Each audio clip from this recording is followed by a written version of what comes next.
9. septembrī, tuvojoties pusdienlaikam, Jaunbūves mikrorajonā cilvēki sāka ievērot melnus dūmu mākoņus.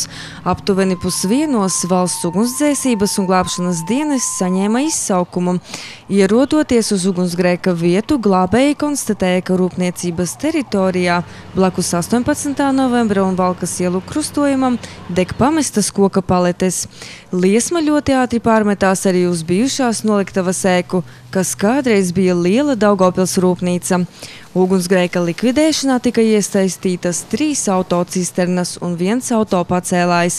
Lai nodzēstu liesmas, ugunsdzēsējiem bija nepieciešamas 10 minūtes un vēl 15, lai pilnībā likvidētu ugunsgrēku.